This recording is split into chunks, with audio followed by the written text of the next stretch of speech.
इस सेक्शन में हम बात करेंगे फणी नागवंश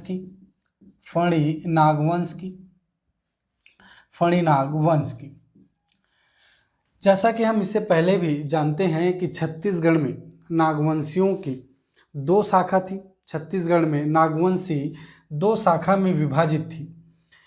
एक शाखा की बात करें तो फणी नागवंश और दूसरा छिंदक नागवंश, जहां फणी नागवंश कवर्धा में शासन कर रहे थे। जहां फणी नागवंश की अगर बात करें तो फणी नागवंश छत्तीसगढ़ में कवर्धा क्षेत्र में अपना शासन कर रहे थे, वहीं छिंदक नागवंशी शासक बस्तर में अपना शासन कर रहे थे। तो आज हम बात करेंगे फणी नागवंशी वंश की, जो कि कवर्धा में अपनी शासन कर रहे थे। इसी क्रम में अगर देखें तो फणी नागवंशी कवर्धा के फणी नागवंशियों का शासनकाल की अगर बात करें तो कवर्धा के फणी नागवंशियों का शासनकाल 11वीं शताब्दी से 14वीं शताब्दी के बीच में रहा। कवर्धा के फणी नागवंशियों का शासनकाल 11वीं शताब्दी से 14वीं शताब्दी के बीच में रहा। वहीं शासन क्षेत्र की अगर बात करें तो कवर्धा के फणी नागवंशी छत्तीसगढ़ में कवर्धा क्षेत्र में अपना शासन प्रशासन कर रहे थे। और इसी क्रम में कवर्धा के फणी नागवंशियों के संस्थापक की अगर बात करें तो संस्थापक के रूप में कवर्धा के फणी नागवंशी वंश के संस्थापक के रूप में अहिराज को जाना जाता है। अहिराज को फणी नागवंशियों के संस्थापक के रूप में जाना जाता है। फणी नागवंशियों के संस्थापक का यह उल्लेख हमें मड़वा महल के पास प्राप्त अभिलेख से ज्ञात होता है। छपरी के पास चौरा नामक ग्राम, कवर्धा जिले में छपरी के पास कवर्धा से छपरी के पास चौरा नामक ग्राम में मड़वा महल के पास एक अभिलेख प्राप्त हुआ जिसमें कवर्धा के फणी नागवंशियों की कुल 24 राजाओं की वंशावली हमें दी गई है।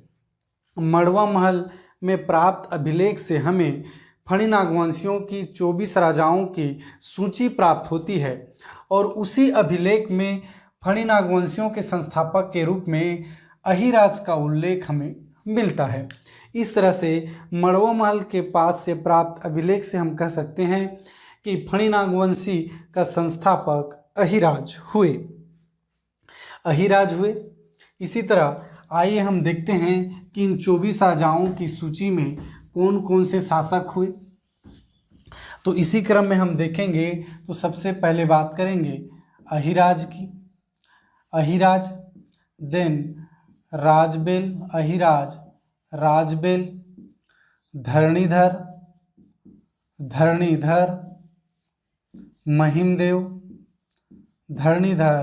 महिमदेव, सर्ववदन,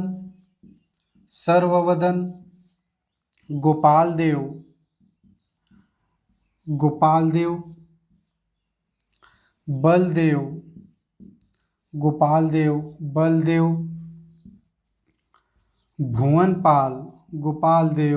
बलदेव, भुवनपाल, देन कीर्तिपाल,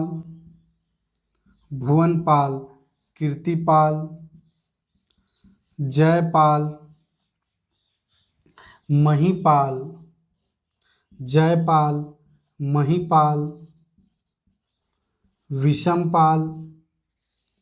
विषमपाल, यहीं देखें तो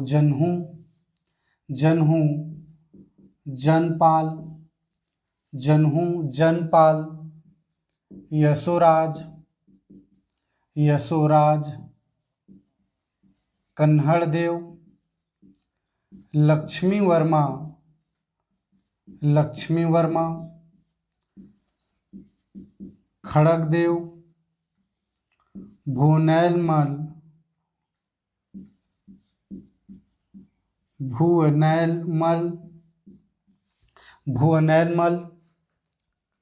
अर्जुन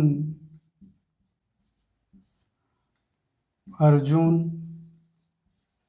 भीम, भोज,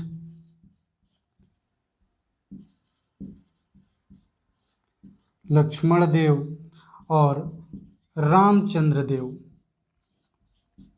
इस तरह से जो कि मड़वा महल के पास से प्राप्त अभिलेख में कुल 24 राजाओं का उल्लेख हमें मिलता है, जिसमें इस वंश के संस्थापक के रूप में अहिराज को, छठवें शासक के रूप में गोपाल देव को और 24वें शासक के रूप में रामचंद्र देव का उल्लेख हमें उस अभिलेख से मिलता है।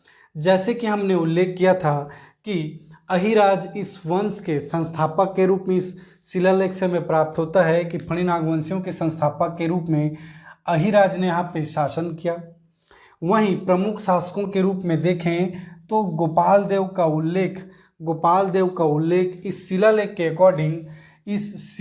के अकॉर्डिंग गोपाल देव का उल्लेख प्रमुख शासकों में गोपाल देव का उल्लेख छठवें क्रम के शासक के रूप में होता है। छठवें क्रम के शासक के रूप में गोपाल देव का उल्लेख हमें देखने को मिलता है। यहीं देखें तो गोपाल देव के द्वारा ही 1089 ईस्वी में कवर्धा के भोरम देव मंदिर का निर्माण करवाया गया। कवर्धा के भोरम देव मंदिर का निर्माण गोपाल देव के द्वारा करवाया गया। वहीं देखें तो यह भोरम देव एक आदिवासी देवता है।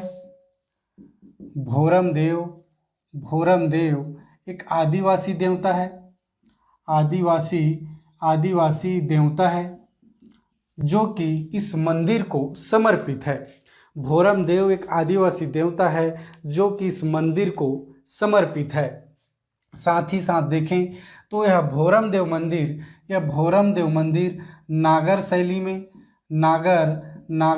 में निर्मित है और चंदेल वंशी खजुराहों के मंदिर के समान दिखने के कारण चंदेल वंशी खजुराहो के मंदिर के समान दिखने के कारण इस भोरम देव मंदिर को छत्तीसगढ़ का खजुराहो कहा जाता है। याद रखिएगा, छत्तीसगढ़ का खजुराहो कहा जाता है। यह क्वेश्चन पूछा जाता है कि छत्तीसगढ़ का खजुराहो किस मंदिर को कहा जाता है, तो याद रखिएगा छत्तीसगढ़ का खजुराहो भोरम देव मंदिर को कहा जाता है, क्योंकि यह चंदेल वंशी खजुराहो मंदिर के समान दिखने के कारण इसे छत्तीसगढ़ का खजुराहो कहा जाता है। साथ ही साथ देखें तो यह भोरम देव मंदिर के सभा मंडप में गोपाल देव की एक मूर्ति अभिलेख है। सभा मंडप में गोपाल देव का एक मूर्ति अभिलेख है और वहीं गर्भगृह में काले पत्थर से निर्मित गर्भगृह में काले पत्थर से निर्मित शिवलिंग है। इस तरह कह सकते हैं कि यह शिवलिंग है। भोरम देव मंदिर नागर शैली में निर्मित है। चंदेल वंशी खजुराहो मंदिर के समान दिखने के कारण इसे छत्तीसगढ़ का खजुराहो कहा जाता है।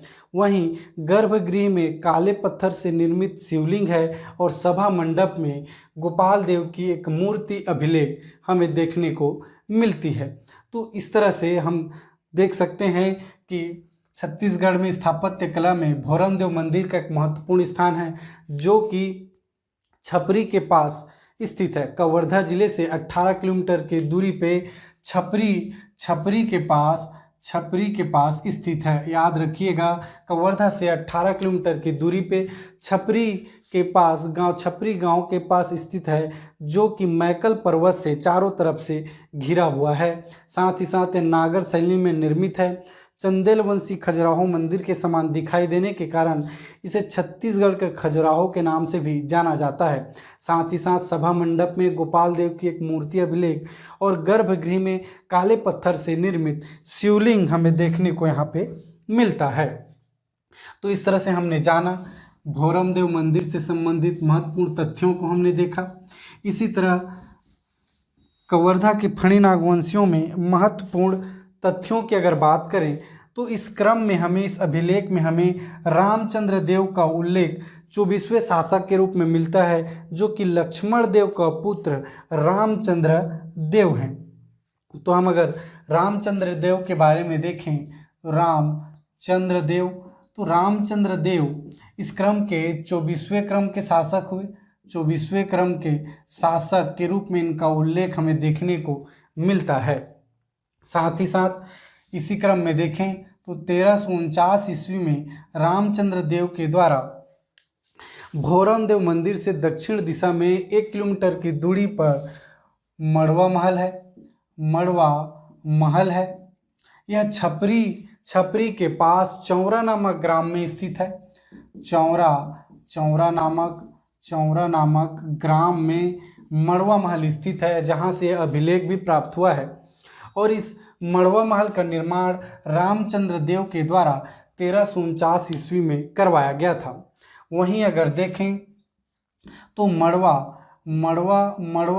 का अगर स्थानीय भाषा में इसका अर्थ देखें तो मड़वा का अर्थ, अगर मड़वा महल का विवाह मंडप होता है। और यह मड़वा महल कुल 16 स्तंभों में विराजमान है। इस मंदिर में मड़वा महल एक विवाह मंडप है। शाब्दिक अर्थ इनका स्थानीय भाषा में देखें, स्थानीय भाषा में इसका मतलब देखें तो विवाह मंडप होता है। 16 स्तंभों में यह मड़वा महल खड़ा हुआ है। नाम में मड़वा महल है, एक्चुअल में है एक मंदिर है, शिवलिंग है। इसके गर्भगृह में भी एक शिवलिंग बना हुआ है। साथ ही साथ देखें तो मड़वा महल का दूसरा नाम दुल्हा देव भी है। मड़वा महल का दूसरा नाम दुल्हा देव भी है। साथ ही साथ महत्वपूर्ण तथ्यों में देखेंगे कि मड़वा महल के प्रवेश द्वार को हाथी दरवाजा के नाम से जानते हैं, हाथी दरवाजा के नाम से या हाथी गेट के नाम से जानते हैं। तो इस टाइप के क्वेश्चन पूछे जाते हैं कि हाथी दरवाजा कहाँ है, तो याद रखिएगा कवर्धा जिला में चौरा नामक ग्राम में मड़वा महल के प्रवेश द्वार को हम हाथी दरवाजा या हाथी गेट के नाम से जानते हैं। मड़वा महल का अन्य नाम दुल्हा देव है। यहाँ एक शिवलिंग है। मड़वा का अर्थ विवाह मंडप होता है स्थानीय भाषा में देखें तो। वहीं रामचंद्र देव और कलचुरी राजकुमारी अंबिका देवी का विवाह भी इसी मड़वा महल में हुआ था। तो महत्वपूर्ण तथ्यों में याद रखिएगा कि कलचुरी राजकुमारी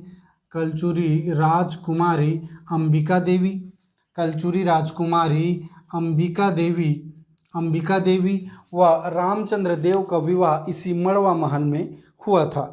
तो इन महत्वपूर्ण तथ्यों में इन सारे चीज़ों को हम याद रखेंगे ताकि एग्ज़ाम में इस तरह के क्वेश्चंस पूछे जाएं तो हमसे ईजिली टिक होने लगे। इसी क्रम में हम देखें तो कवर्धा के फणी नागवंशियों में मोनिंग देव को अंतिम शासक के रूप में जाना जाता है। तो याद रखिएगा मोनिंग देव को कवर्धा के फणी नागवंशियों में अंतिम शासक के रूप में जाना जाता है। यहीं रायपुर के कलचुरी शासक ब्रह्मदेव राय के द्वारा इन्हें पराजित कर इस क्षेत्र को कलचुरी वंश में मिला लिया गया था। तो इस तरह से हमने देखा, महत्वपूर्ण शासकों के रूप में देखा कि अहिराज संस्थापक, 6वें क्रम में गोपाल देव, 24वें क्रम में रामचंद्र देव और अंतिम शासक के रूप में गोपाल देव को जाना जाता है। मगर साथ ही साथ इनसे संबंधित अन्य नामों को भी आप याद रखिएगा ताकि इनसे हमेशा इस टाइप के क्वेश्चन बनते हैं। 3 शासकों के नाम एक साथ दे दिए रहेंगे और एक अन्य शासक अन्य राजवंशों से देखने को मिलेगा और पूछा जाता है कि इनमें से कौन फणी नागवंशी से संबंधित शासक नहीं है। तो अगर आपको नाम याद हैं तो ईजिली इस टाइप के क्वेश्चन को आप टिक कर पाएंगे। तो इसी तरह आप मेरे साथ बने रहिए, और साथ ही साथ मेरा फेसबुक